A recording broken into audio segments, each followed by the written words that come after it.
Neurogenic bladder.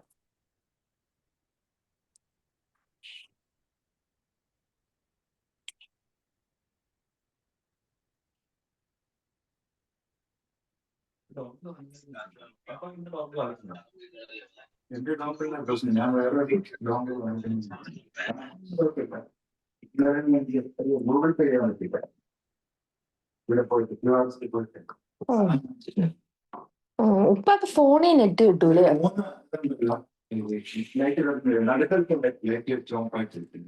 ആണോ?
Good morning, everyone.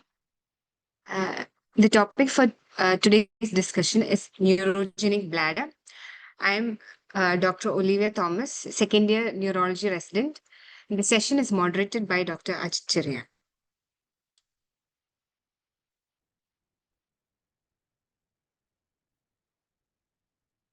Micturition is a complex phenomenon characterized by two phases with the storage and periodic elimination of urine.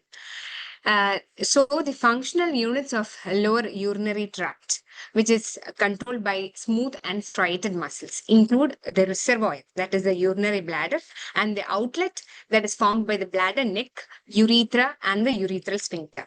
And coordination between these organs, mediated by a complex neurological control over it by the brain, spinal cord, and the peripheral ganglia, are responsible for micturition. Coming to bladder anatomy, the bladder is located in the anterior pelvic compartment. It is formed by a smooth muscle called the detrusors, lined by the uroepithelium inside. There is the trigone of the bladder in the base in the midline. The two ureters join it into the posterobasal aspect on both sides through the vesico-urethral junction. And from the bladder, through the there is the internal urethral sphincter that leads on to urethra, and then the pelvic muscles and the external sphincter, which helps in the voluntary control. The detrusor muscle is, as well as the internal urethral sphincter, is a smooth muscle, whereas the external urethral sphincter is a skeletal muscle, striated muscle, innervated by pudendal nerves. The storage of by bladder is based on the lumbosacral spinal reflexes, whereas voiding is through spinal reflex mediated by the pontine micturition center. So storage needs just the lumbosacral spinal local reflexes, whereas voiding is a complex phenomenon which involves pontine micturition center. Coming to peripheral innervation of the urinary tract. The autonomic as well as somatic motor nerves supply the bladder to produce these coordinated voiding as well as micturition, voiding functions. The autonomic ones include the sympathetic and parasympathetic systems. The sympathetic innervation to the bladder originates from T11 to L1 of the spinal segments, and it gets synapsed at the mesenteric, the sacral sympathetic plexus near the spinal cord, from where the postsynaptic neurons supply the base as well as the internal urethral sphincter. The parasympathetic supply arises from S2, 3, and 4 of the sacral spinal cord segments, and through the pelvic nerves or the nerve urgency, it supplies the base as well as the internal urethral sphincter. Then there is the somatic motor supply to the external urethral sphincter through the pudendal nerve, which originates from the column 9 of the anterior horn of the spinal cord, gray matter, where this nucleus is called the os nucleus. It is marked in this, by this yellow color. The efferent pathway through the parasympathetic nerves produce acetylcholine. The postganglionic fibers of the parasympathetic nerves produce acetylcholine, which acts via M3 receptors on the bladder detrusor, whereas the sympathetic ones act through the produce noradrenaline, and it acts through the beta 3 receptors on the detrusor and the alpha 1 receptor in the internal urethral sphincter. The pudendal nerve, it supplies the external urethral sphincter, where the postganglionic fibers secrete acetylcholine, and it acts on the nicotinic acetylcholine receptors. In addition, the parasympathetic nerves can also produce NO, nitric oxide, as well as ATP, stimulating the detrusors, NO, nitric oxide causing relaxation and ATP causing activation. The sensation of bladder is carried by these nerves itself, the hypogastric nerve and the pelvic nerves, and the sensory input from the bladder neck and the urethra through the pudendal and hypogastric nerves. And the sensations include A delta, carried by A delta and unmyelinated C axons. The A delta fibers are the ones that are involved in passive distension and active contraction, and it is the one that is responding to bladder filling. Whereas C fibers do not respond in the normal situations. It is insensitive to bladder filling under physiological conditions and respond to primarily to noxious stimuli only. That is chemical irritation, cooling, etc. And the cell bodies of these A delta and C fibers are synapsed at the dorsal root ganglion of the S2 to S4 and T11 to L2 spinal segments. The urothelium or the uroepithelium has complex functions. Other than the sensory nerves, it has non-neuronal cells like the uroepithelial cells, myofibroblasts, and as well as the interstitial cells, which help in sensation. The uroepithelial cells are specialized in sensory signaling properties, and it has various receptors that allow it to respond to the chemical as well as the mechanical stimuli surrounding or that acts on it. And it thus engages in the reciprocal communication between all these four structures, which helps in stimulation of the afferent nerves. So this is a diagram showing the relationship between the structures of the uroepithelium. This is the uroepithelial cell, which on stretch produces ATP as well as acetylcholine.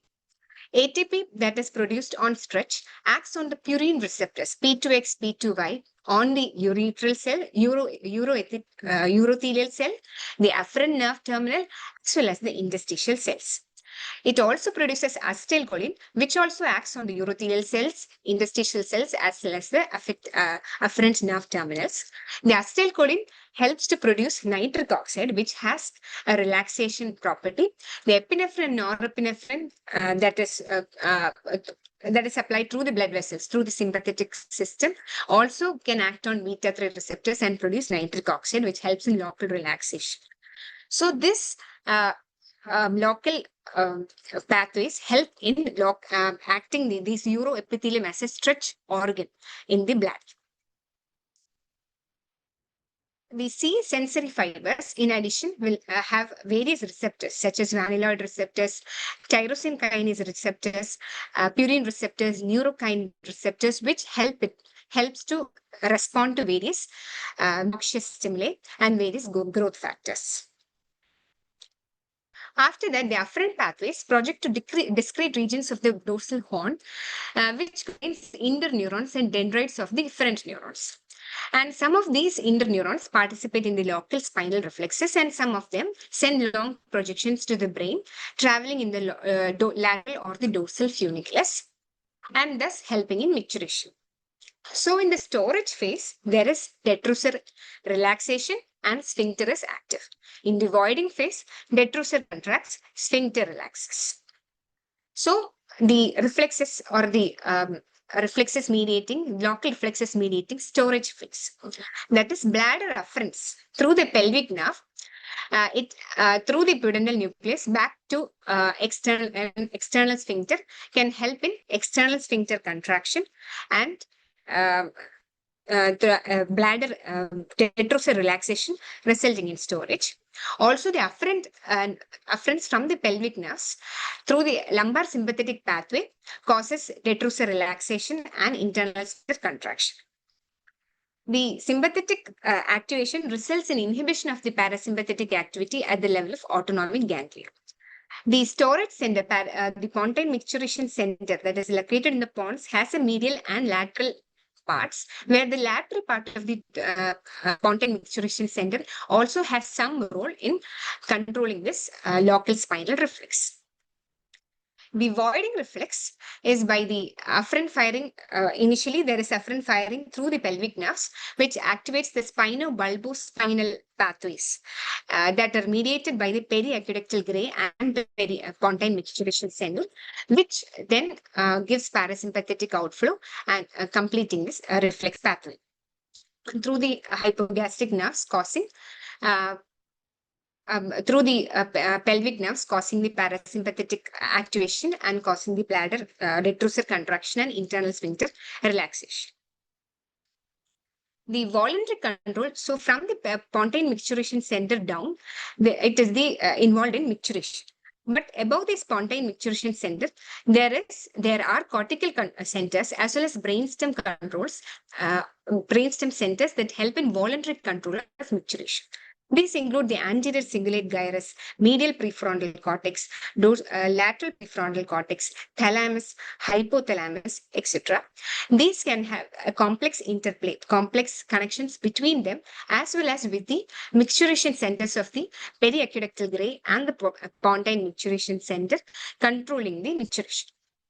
So this is a simplified working model of neural control of micturition. Down we have the local reflex pathway, that the final peripheral innervation of the bladder. Above that, here we have the brainstem center of control of micturition, that is the pontine micturition center. And periaqueductal gray acts as the control switch between the cortex and the pontine micturition center. The cortical areas include these blue ones. Blue ones are the ones that are involved in the default mode network. That is, it is active when the system is at rest. It includes medial prefrontal cortex, inferior prefrontal, the lateral prefrontal cortex, and the parahippocampal region, which helps, which gives inhibitory signals to the periaqueductal gray, thus involved in the default mode network. The hypothalamus also has a role in giving safe or unsafe switches to the pontine micturition center. The insula, as well as the anterior cingulate cortex and the supplementary motor, have significant positive they stimulate the micturition. It has stimulatory signals. It gives stimulatory signals to the periaqueductal gray, which relay it to the pontine micturition center. So all these cortical centers and the brainstem centers together with complex interplay between them finally controls the pontine micturition center, and predominantly this is inhibitory, except when it is stimulated. Coming to an approach to the neurogenic bladder. before approach to the neurogenic bladder, we have to know the basic definitions for the storage as well as the voiding symptoms. So, storage symptoms include urgency. Urgency is the complaint of a sudden, compelling desire to pass urine, which is difficult to defer. Urinary incontinence is the involuntary leakage of urine, which is due to uninitiated, uninhibited detrusor contraction or detrusor hyperreflexia. Urge urinary incontinence is preceded by accompanied or preceded immediately by urgency, whereas stress urinary incontinence is due to involuntary leakage on effort or exertion or on sneezing or coughing due to an increase in the intrarenal pressure. The voiding symptoms include intermittent stream, that is, describes the urine flow which stops and starts on one or more occasions during maturation. Hesitancy is the feeling of difficulty in initiating maturation, delay resulting in the delay in onset of voiding after the individual is ready to pass urine. Double voiding is voiding voluntarily for a second time after relaxing for a gap of 5 minutes. Straining is muscular effort needed to initiate, maintain, or improve the stream. And a sensation of incomplete evacuation is the sensation of bladder fullness after passing urine. So, when we are assessing or what are the steps to do while history taking in a patient with suspected neurogenic bladder? So, we should ask for symptoms of voiding dysfunction, whether he is feeling a sense of bladder fullness, whether he can postpone micturition or not. That is, whether he can control and postpone micturition voluntarily. Whether he has any problem with initiation, that is, whether he feels hesitancy or there is complete retention of urine. Whether he can feel urine passing.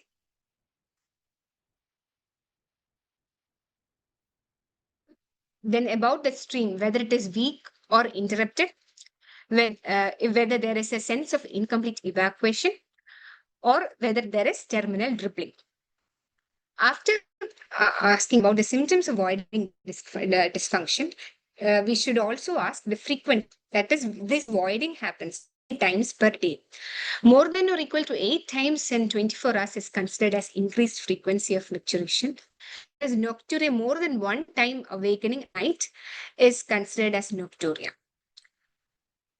Then, if the patient is having incontinence, we should ask whether it is small or large, whether it is intermittent or continuous, whether there is accompanied urge or preceding urge, which is present or absent, whether the incontinence is associated with cough, sneeze, or laugh, and whether there is precipitancy, that is complete urinary voiding. Then associated symptoms like bowel and sexual dysfunction should be asked for. And history of trauma, history of associated diseases such as or comorbid conditions like diabetes, Parkinson's, dementia, other neurological disorders should be asked for, and use of concurrent medications. We should take a history of total fluid intake of the patient, then associated overactivity causing liquids such as caffeine or alcohol consumption, whether there was past history of any sort of surgeries, especially pelvic surgery, should be inquired, and checking out the patient's bladder diary. So, bladder diary helps us to assess the pattern of voiding, and it helps us to document whether there was associated urgency, whether there's leakage, etc. Patient documents the total intake, output, associated urgency or associated leakage symptoms associated with voiding in the bladder diary. After careful history examination, we proceed with physical examination. That includes a detailed neurological examination pertaining to the associated neurological condition patients having, especially since the T11 to down controls the lower spinal reflexes. The complete and careful examination of lower limbs must be done, including urogenital area sensations, the local reflexes such as the bulbocavernosus reflexes S234, anal reflexes mediated by S234, and local examination, and that is examination of the external genitalia, vagina, and perineum. Then examination for presence of uterine prolapse, and examination for the rectal sphincter tone.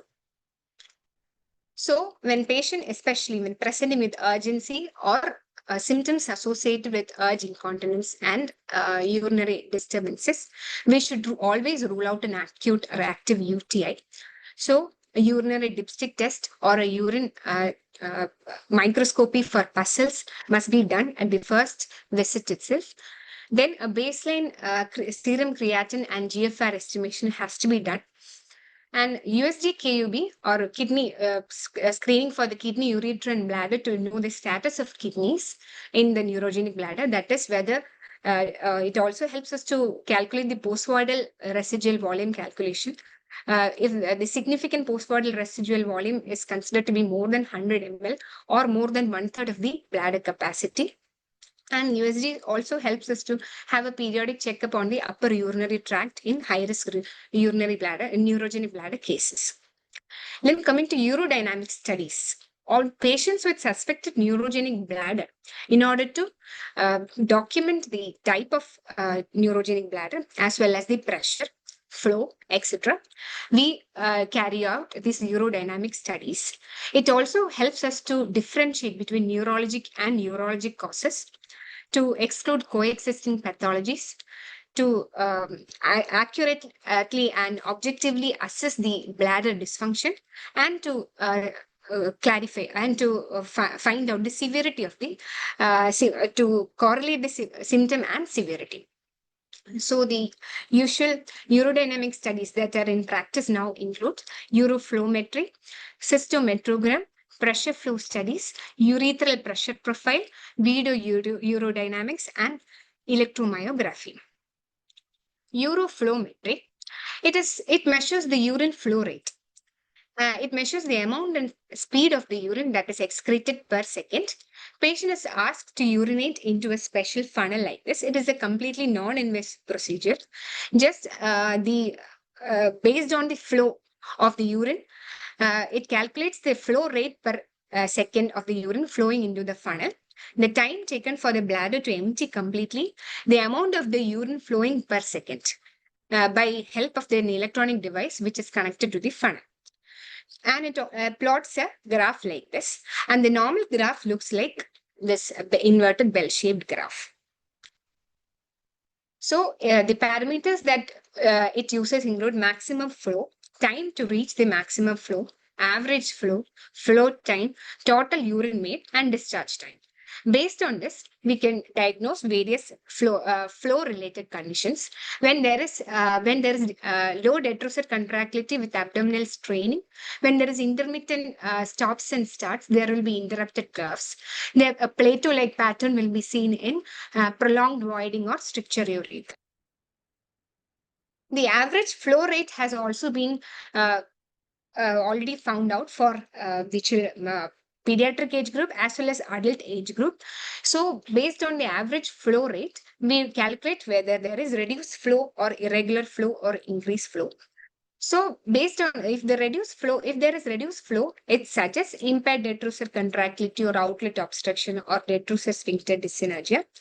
Irregular flow can point towards abdominal straining, fluctuating detrusor contractions, as well as variable outlet resistance, as in the case of detrusor sphincter dyssynergia.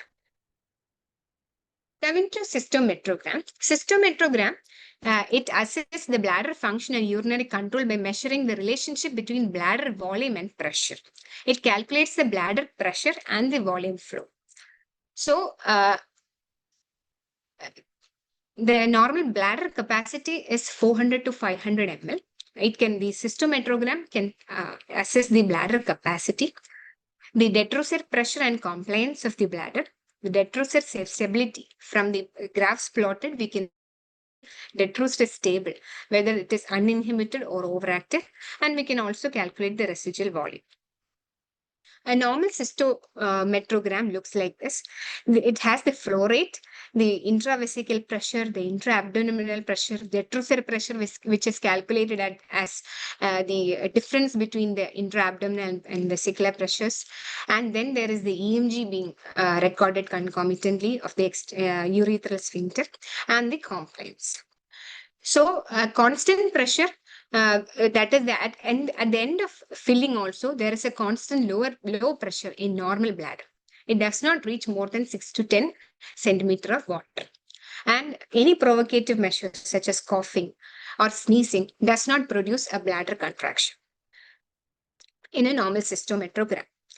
In enlargement bladder, you can see the final voiding curve is not seen. That is the voiding parameters, even with straining, it is not, the patient is not able to pass urine, and the final urinary volume is not shown. Whereas in detrusor sphincter dysynergia, there is uninhibited contraction of the urethral sphincter that is evident by this thick line in the EMG. And there is in a detrusor pressure being going upwards just even before the actual voiding. Thus, suggestive of detrusor sphincter dysynergia. There are pressure flow studies where the cystometrogram study is combined with uroflowmeter. That is, along with flow rates, we can measure the bladder pressure. They calculate the detrusor opening pressure. They are able to calculate the detrusor opening pressure and detrusor pressure at maximal flow in addition. The urethral pressure profilometry helps in recording the intraluminal pressure along the length of the urethra. Procedure is that is a catheter like this is inserted into the urethra with side holes. It is then slowly withdrawn outside, and bladder pressure and the urethral pressure is measured simultaneously. And usually the urethral pressure is more than vesicular pressure in normal voiding, the normal incontinent stage, whereas in voiding, the vesicular pressure is more than urethral pressure. And it is usually used to evaluate the stress incontinence in stress incontinent patients. Video urodynamics, it combines the functional and the anatomical evaluation of the lower urinary tract. That is, it combines the cystometrogram kind of setup with pressure flow study with intermittent fluoroscopic imaging. So we can see the lower urinary tract using the radiographic contrast agent as well.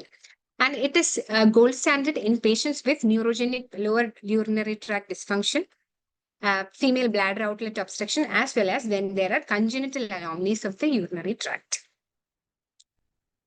Sphincter EMG studies.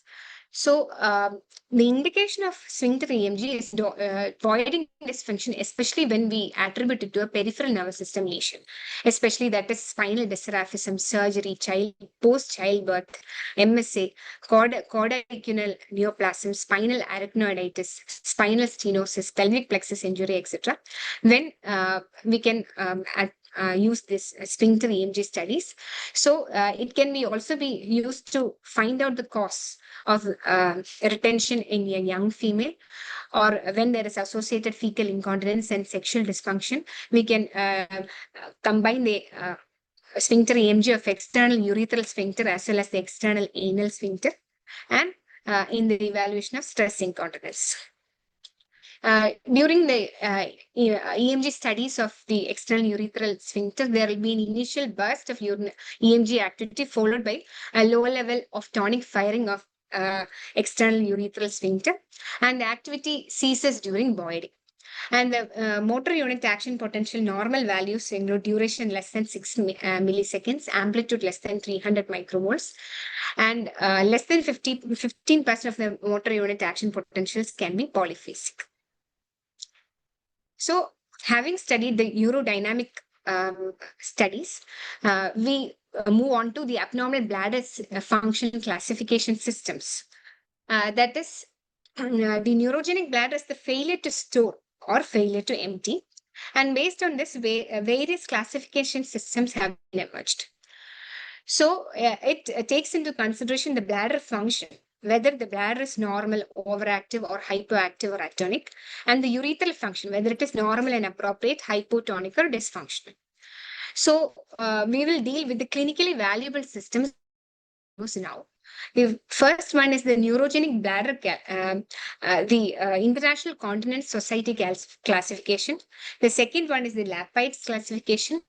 Third one is the General Guide to Neurological Disease and Urinary Tract Dysfunction Classification. The first one, International Continence Society Classification System. This is a urodynamic type of classification. That is, it divides the bladder function into storage phase. Its classification is like this. It divides it as storage phase and voiding phase. And each bladder characteristics in storage phase are being taken. But that is function, activity, sensation, capacity, compliance in each phase is being measured and identified in both storage and voiding. In storage phase, the bladder function, whether it is normal or overactive, bladder sensation, whether it is normal, hypersensitive, hyposensitive, or absent, bladder capacity, whether it is normal, above normal, or below normal, bladder compliance, normal, high, or low, urethral function, normal closure function, or incompetent closure function. In the voiding phase, bladder function as normal, underactive, acontractile, or areflexic. Urethral function as normal, mechanically obstructed, overactive, dysfunctional, detrusor sphincter dyssynergia, or non-relaxing urethral sphincter dysfunction. Whereas the Lappé's classification is a little more straightforward, recognizable, and can be used in routine clinical practice.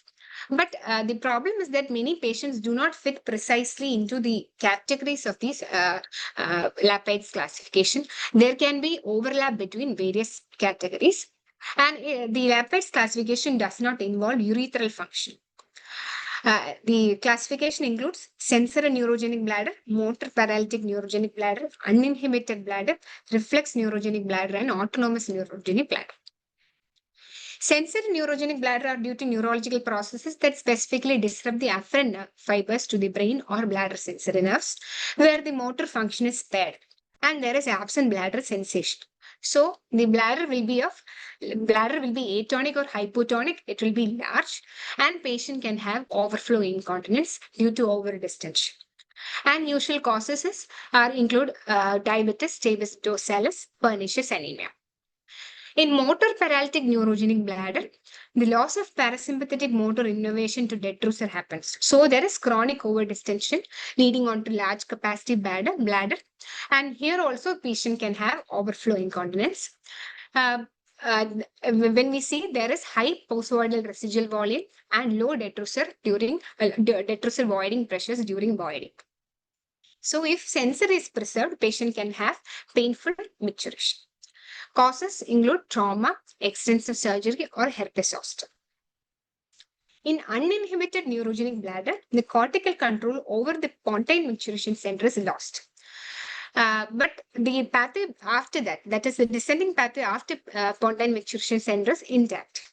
So patient has normal bladder sensation and normal or sometimes a little reduced bladder volumes, but the prominent finding is an early uninhibited detrusor contractions at low bladder volumes due to the cortical control being lost.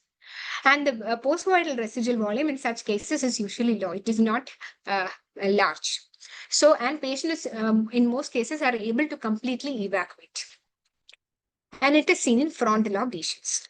So, associated symptoms of these uninhibited neurogenic bladder include social disinhibition, like the cortical regions involved in social control of micturition is lost, resulting in micturition in unwanted places and unwanted times. Reflex neurogenic bladder is the complete upper motor neuron lesion leading on to detrusor sphincter dyssynergia. It happens in this case, low volumes causes uninhibited contractions of the detrusor. That is, there are no voluntary contraction due to this upper motor neuron is lost. There is no voluntary detrusor contraction or no sensation of fullness, except when afferents are spared. And patient has detrusor sphincter dyssynergia and symptoms of hesitancy with urgency. And it is seen in traumatic spinal cord injuries, transverse myelitis, extensive demyelinating disorders, or any significant spinal cord disease. The autonomous neurogenic bladder is due to complete disruption of both motor and sensory nervous system control over the bladder, where the patient has inability to initiate and there are no voiding reflexes, no sensation of bladder fullness, and large bladder capacity with low detrusor pressure and decreased compliance. Patient will have overflow incontinence. It is seen in sacral lesions such as caudicula, sacral spinal cord lesions. The third classification system is General Guide to Neurological Disease and Urinary Tract Dysfunction classification. It is based on anatomy. And it has divided it into three anatomical sites of lesion for understanding.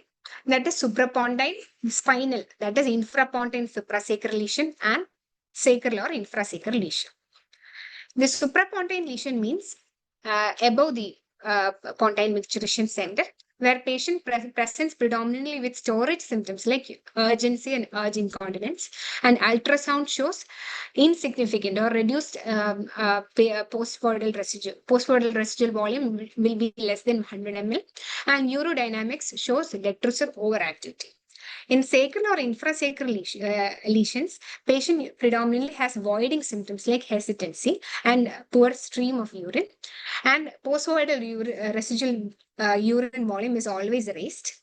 And in urodynamic studies, there can be hypocontractile or acontractile detrusor with no more active or underactive sphincters. In spinal causes, that is in between the infrapontine and suprasacral lesions, patient can have storage as well as voiding symptoms, and post-voidal residual volume can be raised or can be normal, and there will be detrusor overactivity or detrusor sphincter dyssynergia, where the detrusor is overactive along with overactive sphincters.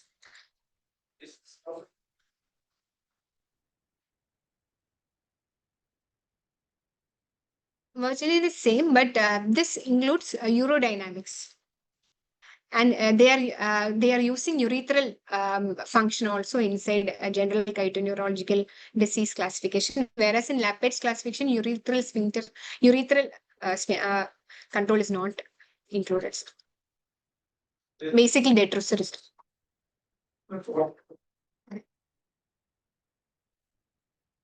detrusor. Same. Principles.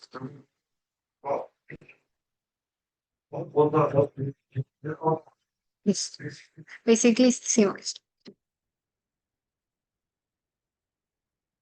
So there is a difference between detrusor overactivity in the suprapontine lesions as well as detrusor overactivity due to spinal cord injury. In the suprapontine lesions, the loss of inhibition over the pontine micturition center causing spontaneous detrusor contractions lead on to the detrusor overactivity there.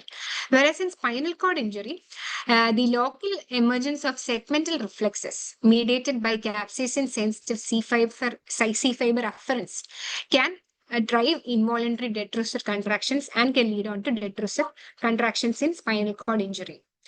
And spinal cord injuries can also lead on to detrusor sphincter dyssynergia and high bladder pressure. So coming to lower urinary tract dysfunction specific neurological disorders, the most common one, dementia persons will have lower urinary tract dysfunction in majority of cases. The NPH dementia with Lewy bodies, vascular dementia, frontotemporal dementia will have early incontinence incontinence symptoms, whereas Alzheimer's disease patients, Parkinson's disease patients present with incontinence or urinary symptoms towards late disease course. In cerebrovascular accidents, the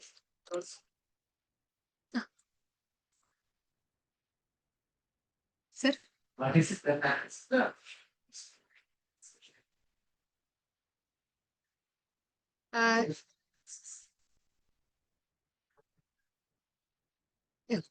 this is not social incontinence. Yes, I know this. And that is not social incontinence. The prefrontal cortex. Okay. It can be associated with cortical centers, but part of dementia it is. If it is there, if the centers controlling the social inhibition is lost. Yes.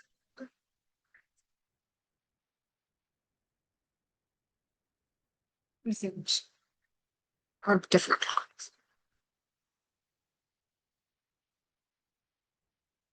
In stroke, more than 50% of the patients in the acute phase has incontinence. So when patient is having stroke in the anteromedial frontal lobe, the putamen as well as the paraventricular white matter in being involved, there is more predilections for the lower urinary tract dysfunction. And associated, if patient is already having small vessel disease, leukoariosis, patient can have more preponderance to develop urinary symptoms. In Parkinson's disease, the mechanism is dopaminergic neurodegeneration leading on to lower urinary tract dysfunction. Usually in Parkinson's disease, the chances of urinary disturbances increases with increased disease duration. In MSA, the urinary disturbances arise from detrusor overactivity and external sphincter weakness. There is incomplete emptying worsening after as the disease progresses. And in video urodynamics, an open bladder neck pattern on video urodynamics is highly suggestive of MSA in male population. So in spinal cord disease, they are the persons who are suffering with a neurogenic bladder in most cases. They present with the urinary retention during the spinal cord phase, spinal shock phase. Later, they develop detrusor sphincter dyssynergia and detrusor overactivity when the spinal reflexes return. Later, after that, patient can have high intravesical pressure, which leads on to upper urinary tract damage. So in spinal cord disease patients, spinal cord injury, post-spinal cord injury, one of the potential life-threatening complications like autonomic dysreflexia can occur when there is lower urinary tract interventions. That is when the lesions is about T6 spinal cord level. Any UTI or intervention in the lower urinary tract or the bowel or sexual activity can lead on to autonomic dysreflexia, which is an increase in systolic BP more than 20 millimeter or above baseline, with associated headache, flushing, piloerection, stuffy nose, sweating above the level of lesion, and vasoconstriction below the level of lesion, and dysrhythmias. So, in such cases, the intervention in lower urinary tract, such as simple catheterization or cystometrogram or lower urinary video urodynamics, if we are proceeding in such cases, we should always keep in mind the potential complications, that is the autonomic dysreflexia.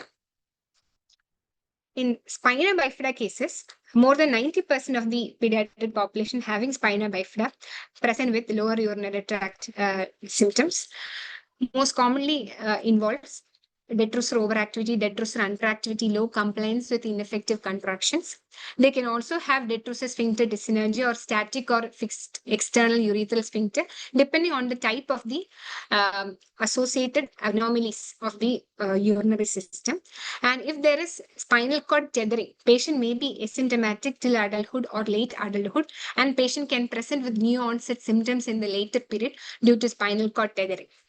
And so in such cases, regular follow-up is necessary for new onset problems that can be found out by the new onset urinary complaints.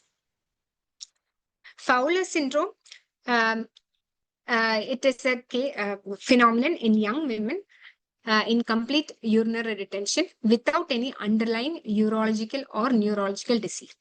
It is a primary disorder of the urethral sphincter relaxation, which results in an inhibition of detrusor contraction, and diagnosed by urethral sphincter electromyography, and there will be raised urethral pressure. And in such cases, it is highly resistant to oral medications and conservative management. So successful treatment has been found only through sacral neuromodulation. Coming to some case scenarios of neurogenic bladder. Case 1, a 65-year-old male chronic smoker and alcoholic with no other comorbidities presented with sudden onset low backache at 12 midnight. There was a deep boring excruciating pain with which improved on local ointment. The next day, 6 a.m., developed weakness of both lower limbs, which was sudden in onset, no history of trauma or fever associated. On examination, patient was conscious and alert with bilateral lower limbs power of 1 by 5, and details were absent bilaterally in lower limbs, and plantar was mute. Sensory examination showed decreased pinprick sensation in both legs with normal temperature and position sense up to umbilicus. While the patient was in casualty, developed severe lower abdominal pain and could not pass urine voluntarily and was catheterized. On evaluation on MRI spine screening, there was an acute infarct in the anterior spinal artery territory extending from D7 to L1 vertebral levels, and a CT iotogram taken showed a fusiform aneurysmal dilatation of the distal descending thoracic aorta with an eccentric circumferential thrombus. And atherosclerotic changes were also seen. There was no evidence of dissection. 2D echo was normal. Bilateral lower limb Doppler was negative. He was referred to interventional radiology for thoracic endovascular aneurysm repair 6 weeks after the event. And he was initially catheterized due to retention, but his urinary symptoms improved 1 week after the event and could feel the bladder sensations on catheter clamping, and urinary catheter was removed and could void the urine voluntarily. So this is a case of acute spinal cord infarct at D7 to D12 level with descending thoracic aneurysm with eccentric thrombus, where he got acute urinary retention due to spinal shock, which recovered in 1 week. Usually, spinal shock can take weeks to months, up to months, up to 3 months. Spinal shock can be there, and recovery of neurogenic bladder also can take months. But in this case, it was fairly early, that is 1 week. Coming to case 2, this was a 75-year-old male, retired with no comorbidities, developed insidious onset walking difficulty for 4 years, which was gradually progressive. He could not clear the ground while walking, and his legs slide to the floor and rub the floor while walking. There was no history of falls. And for 1 year, he had urinary complaints as well. Feeling of urgency, sometimes passing 2 to 3 drops of urine before reaching toilet. 2 episodes of precipitancy as well. No history of hesitancy or nocturia, and history of intermittent episodes of constipation was also present. No history of any cognitive disturbances according to wife, and he was on wheelchair support for walking. On examination, his MMSE was 22 by 30. He lost points in orientation to time, place, digital subtraction, recall, copying, and lobar function showed involvement of all spheres with slow vertical saccades on testing. And there was axial more than appendicular rigidity with symmetric Parkinsonism and front praxic gait. The imaging showed the crowding of the sulcus near the vertex, and there was opening up of the sylvian fissures. There was ventriculomegaly, all features suggesting of normal pressures hydrocephalus. However, CSF stab test did not show any significant benefit. But in this case, the bladder is a neurogenic bladder due to normal pressure hydrocephalus, and the mechanism is detrusor overactivity due to the disinhibition of PMC from the suprapontine centers. Case 3 is a 7-year-old female child presenting with history of acute onset quadriplegia.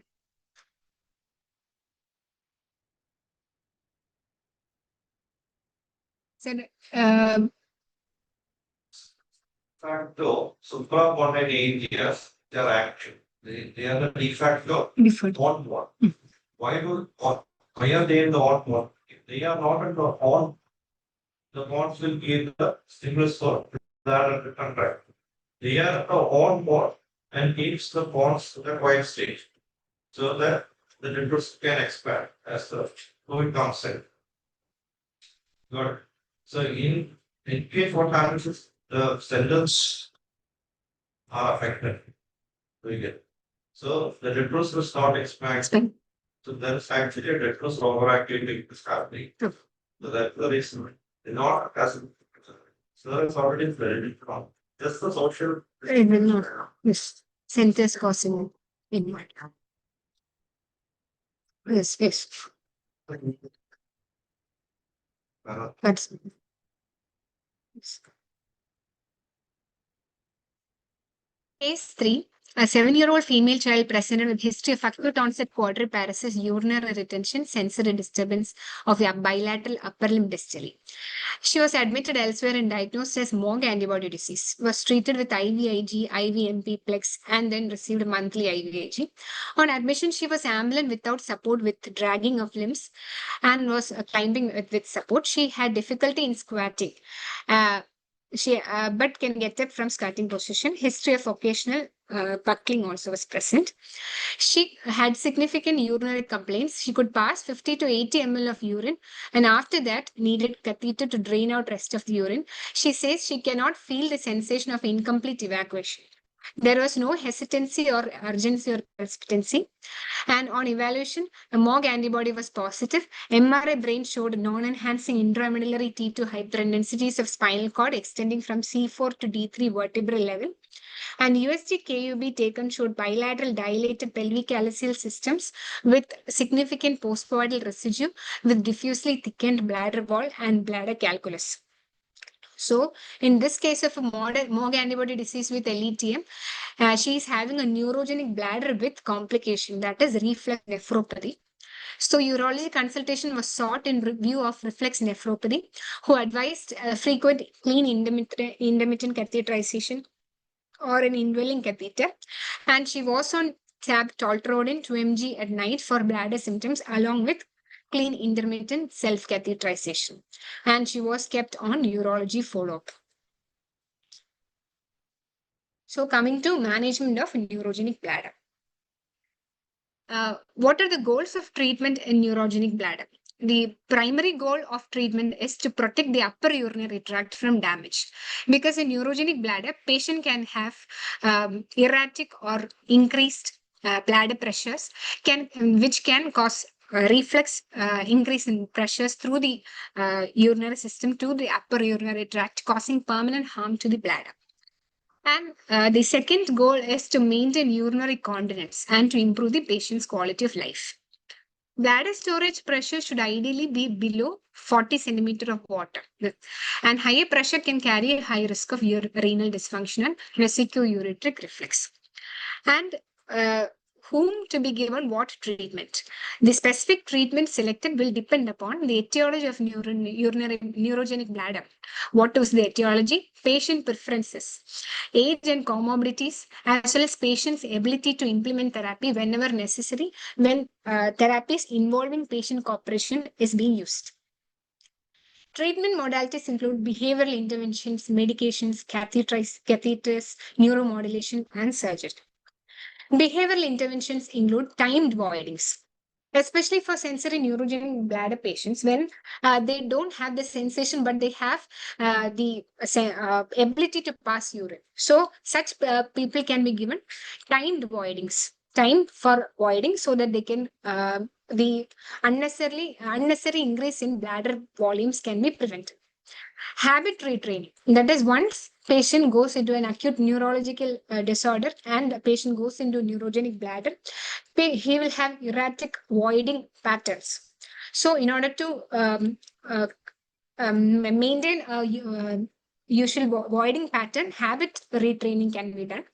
Verbal prompting, especially in dementic patients, when they can't voluntarily take decisions for voiding, they can be prompted verbally.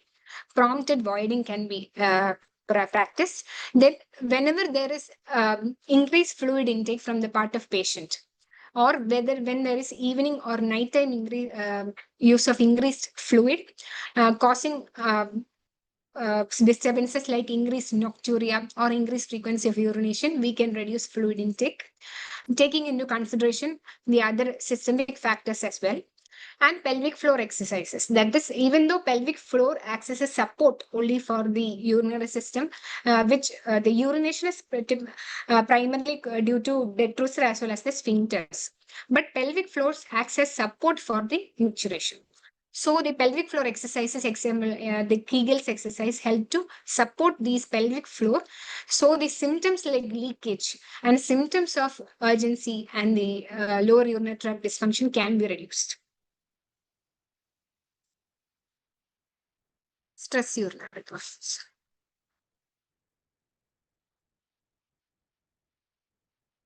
These are primarily used in stress urinary incontinence. In neurogenic bladder, the pelvic floor exercise acts as a support to other modalities. Pharmacological management.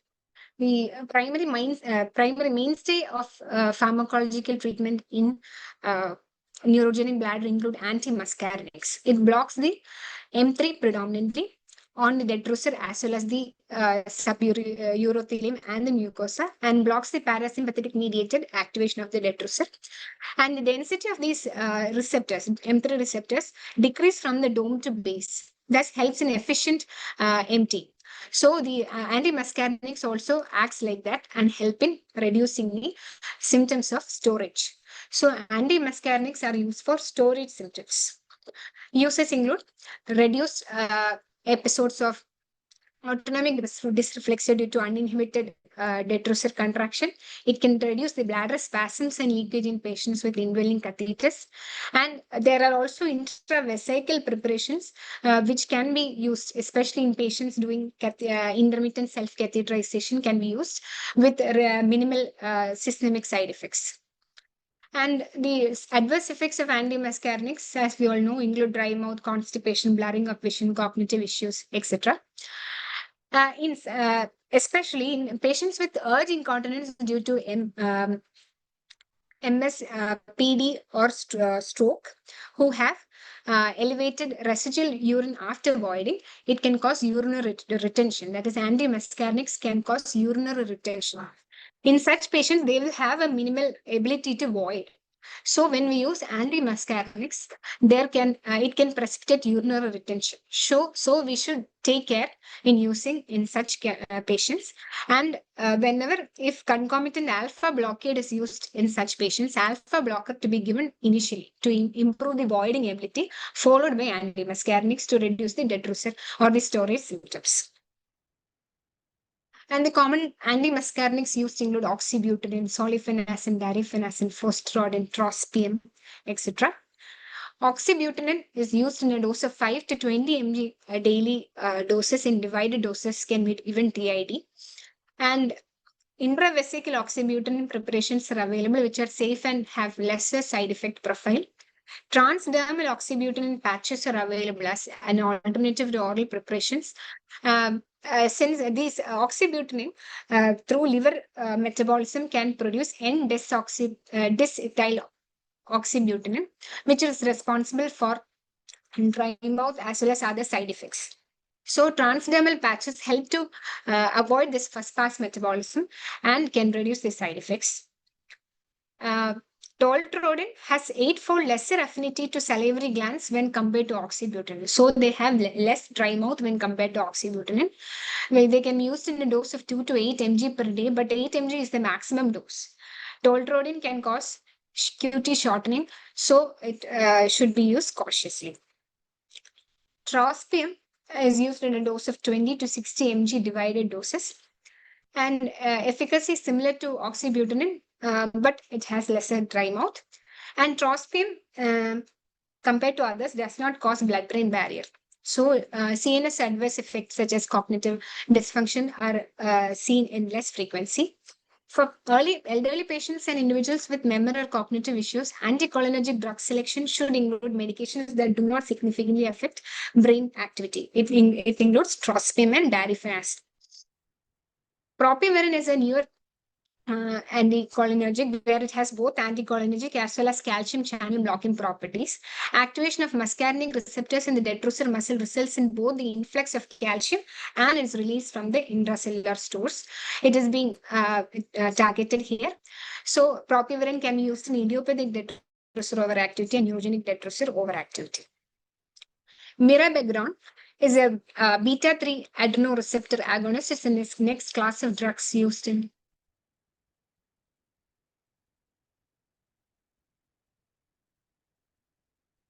Tolterodine. So best one we are using 2 mg. 2 mg.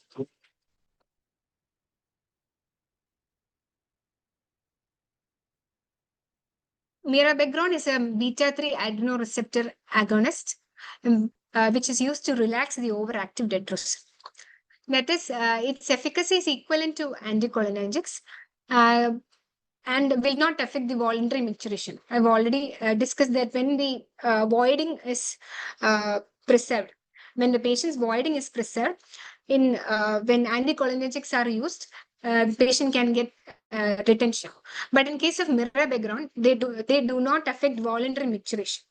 So it helps in relaxing overactive detrusor, at the same time do not affect voluntary micturition.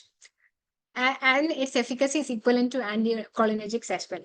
Dose usage 25 to 50 mg daily. Side effect include tachycardia and increase in BP. Tachycardia, heart rate rise of 1 to 2 beat per minute, or increase in BP, mean rises 1.2 to 2.5 millimeter mercury. It is very marginal only, but in patients with uncontrolled hypertension, it is said that we have to avoid mirror background. It has reduced complication rate compared to anticholinergics, fewer side effects, greater safety, increased patient compliance, and can be used in combination as well with antimuscarinics. It does not cause retention. Desmopressin. Desmopressin is a synthetic form of vasopressin. It reduces the urine production by promoting water absorption in the DCT of the kidney, as well as the collecting tubules of the kidney. And where desmopressin is used is in nocturnal polyuria. And also in conditions where there is volume-dependent detrusor overactivity symptoms, as in MS, PD, high spinal cord disorders. That is when volume is increasing, in the intra-bladder volume is increasing, there is detrusor overactivity and symptoms of storage. So, these patients also can have an increased urine production overnight. When they have an increased production of urine at overnight, they have symptoms of these nocturnal polyuria, nocturnal storage symptoms. In such cases, we can use desmopressin in a dose of 0.1. That is used in polydips,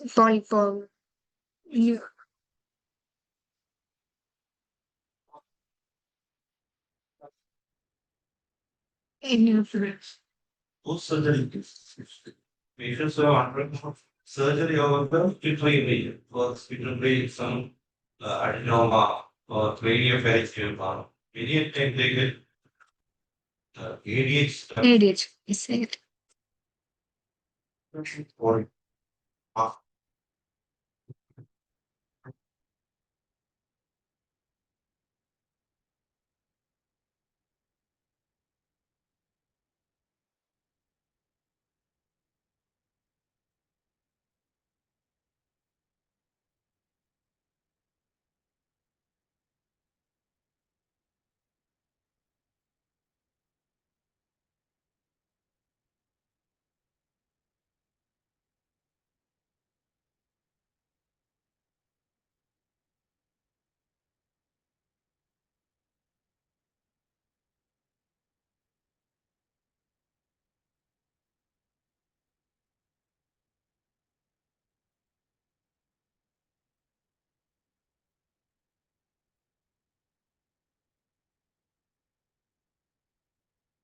Yeah. Hyponatremia. Hyponatremia.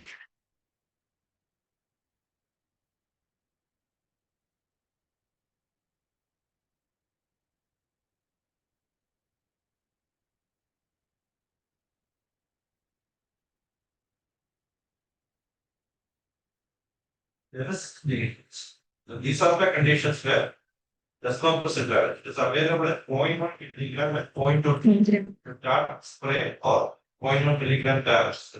Hyponatremia is the most severe effects. And even score and 0.1 milligram. Sometimes patients with lymphocytic hypertension may have very subtle effects. So spray or half tablet is all that is needed.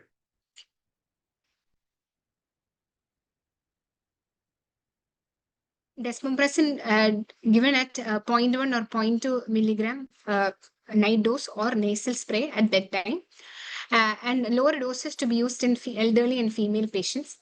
And it can reduce the urine output to 6 hours.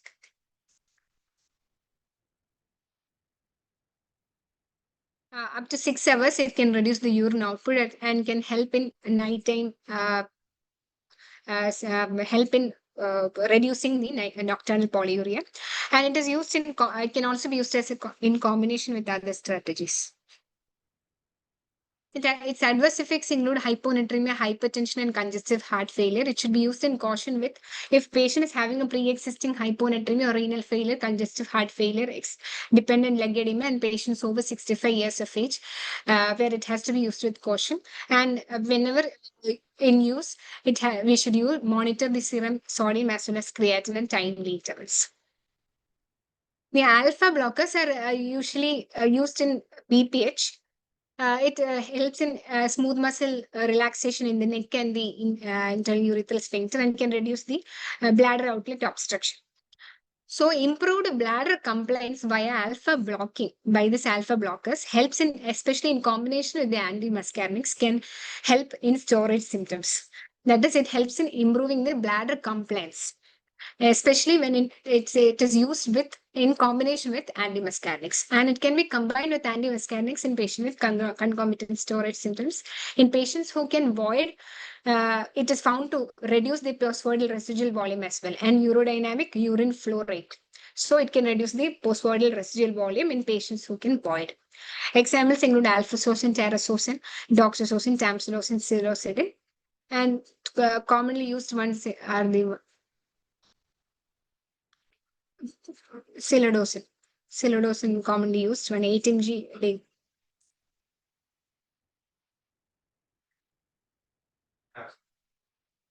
Actually, even though pseudodose came later thereafter, many will be prescribed on pseudodose. But from the efficacy point of view, tamsulosin you can combine this with the in elderly patients. Actually, that gives you a bit of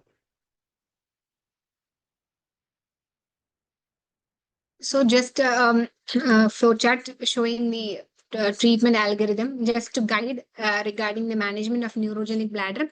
Whenever patient is having urinary retention requiring catheterization with detrusor overactivity and poor compliance, we can use antimuscarinics at maximum tolerable dose. And if there is persistent incontinence or poor compliance, we can add alpha blockers. If there is autonomic dysreflexia, the antimuscarinics at maximum tolerable doses and strongly consider a combination with an alpha blocker when there is suspicion of development of autonomic dysreflexia. And when there is obstructive symptoms of the as well as the increased residual volume, we can consider using alpha blocker. And when there is obstruction with concomitant storage symptoms, you can start with alpha blocker and add antimuscarinics later. Patient is having voiding symptoms, but with storage symptoms also with poor compliance. Initially, antimuscarinic with careful monitoring of postvoidal residual volume or a beta-3 agonist can be used. If there is increase in residual volume in such cases, add an alpha blocker also or consider switching to the beta-3 agonist alone. Incontinence, there are also conservative management measures being used, such as reducing the evening fluids, graduated compression stockings, especially when patient is having nocturnal polyuria. And in such cases, we have to measure the serum sodium and baseline creatinine and regular periodic sodium and creatinine monitor. Coming to botulinum toxin in neurogenic bladder. Intradetrusor injection of botulinum toxin has been revolutionized the management of neurogenic bladder, especially refractory neurogenic bladder cases where previously they had only surgical modalities or invasive modalities. The management of neurogenic it reduces the detrusor muscle contraction by blocking the release of acetylcholine. It can also reduce the ATP production from the urothelium and efferent nerves and increase the NO release, nitric oxide release, thus helping in relaxation of the detrusor.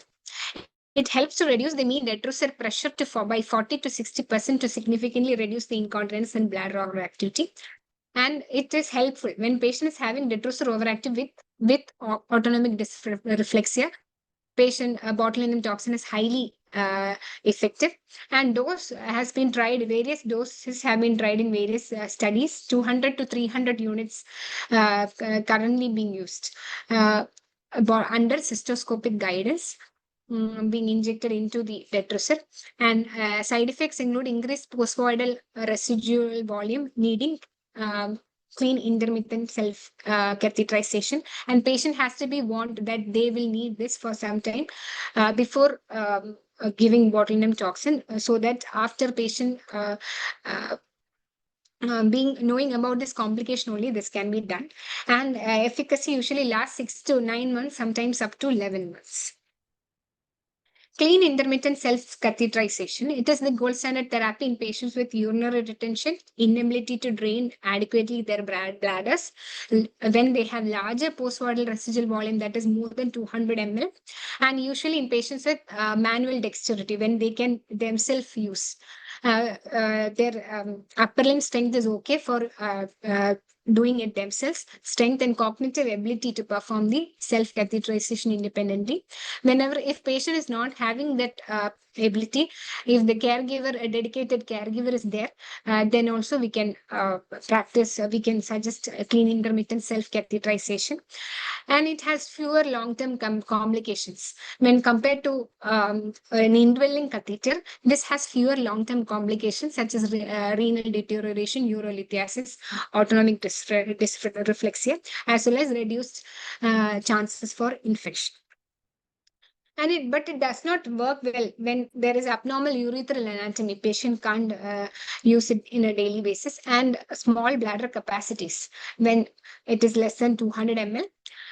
When there is poor cognition, and when there is dementia, inadequate motivation, or an unwillingness or inability to adhere to a strict daily schedule, and when there are there can complications like urethral strictures, hematuria, bladder overdistension, urinary tract infection, urethral strictures, incontinence, urolithiasis, autonomic dysreflexia can be a complication of this clean intermittent self-catheterization as well. It can be this CISC can be combined with drugs. When it is combined with drugs, it is the gold standard for any complicated neurogenic bladder disorder.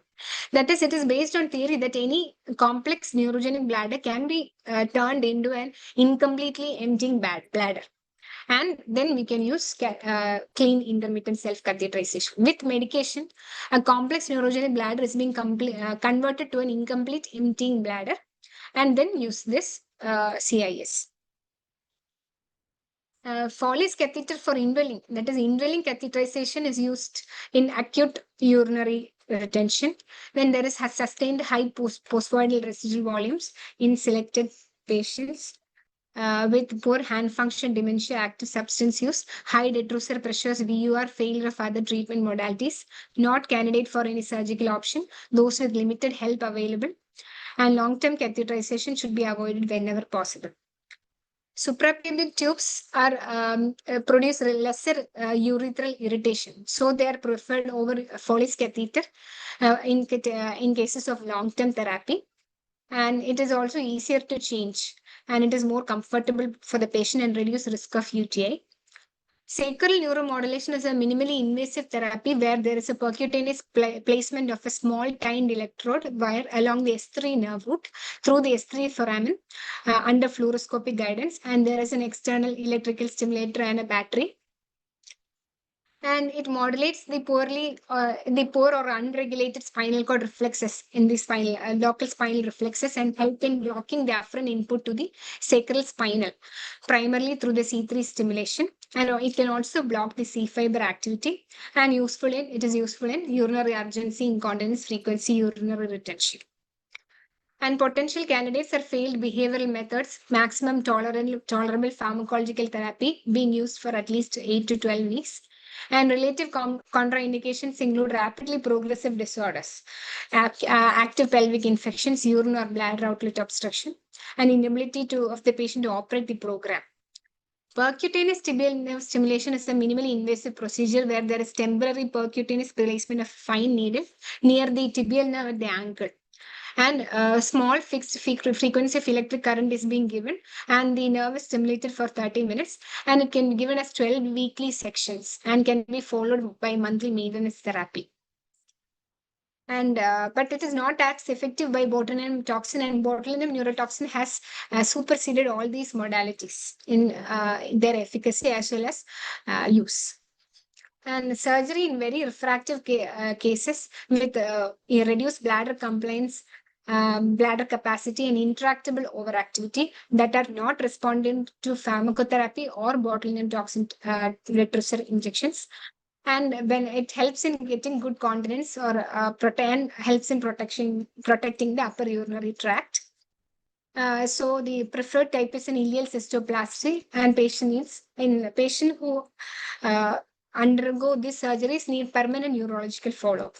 And poor long-term reported success rate and complications are usually there in over 10% of patients. Sphincterotomy can be done as a destructive procedure in which an external urethral sphincter is being incised. It helps in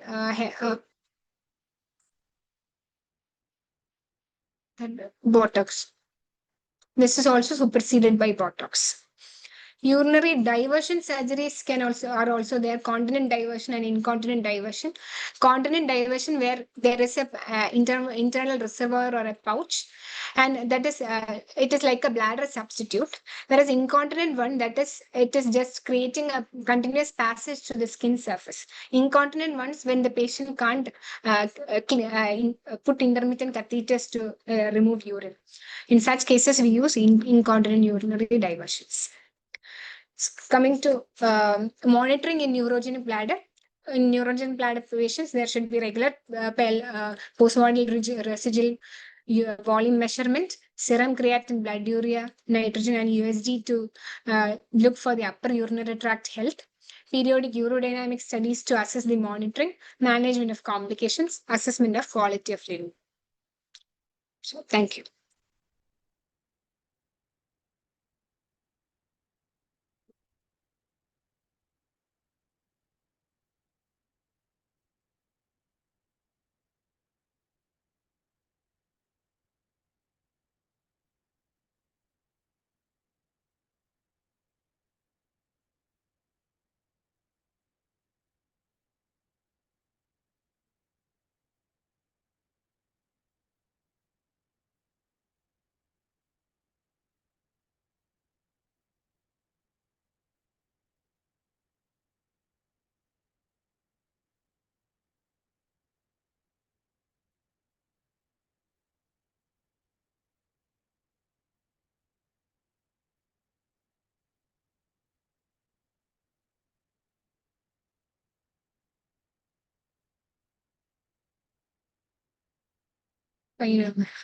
Spina bifida.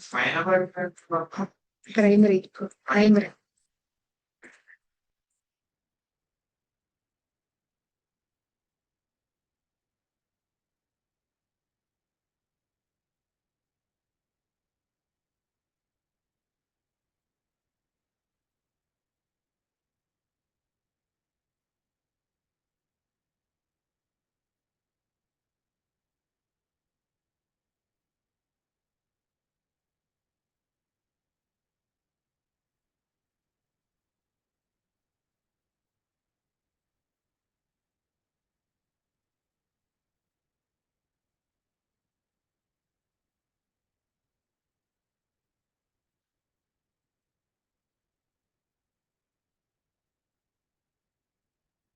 Alright, and you mark on the current, so you completely become, so there's a token there, that's another name.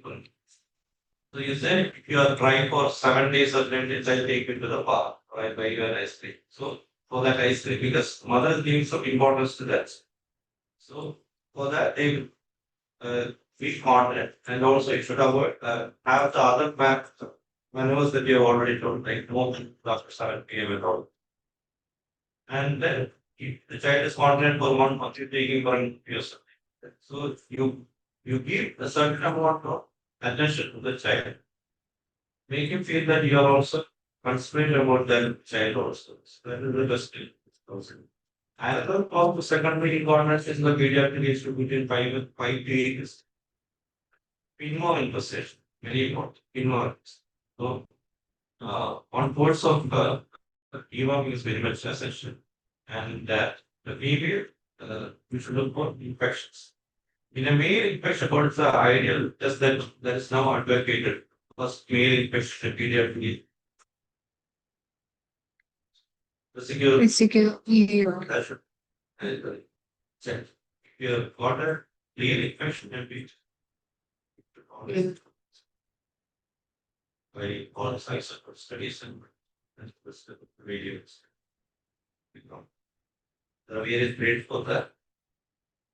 And in the pediatric treatment, I told for because they already the elderly paragon is that is plus the antigonal side.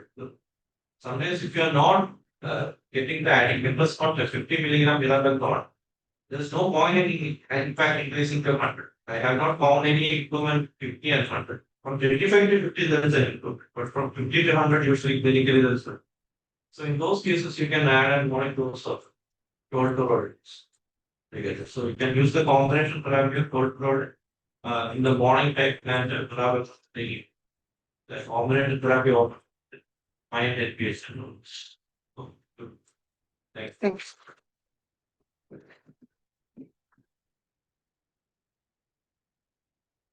That's all. Thank you.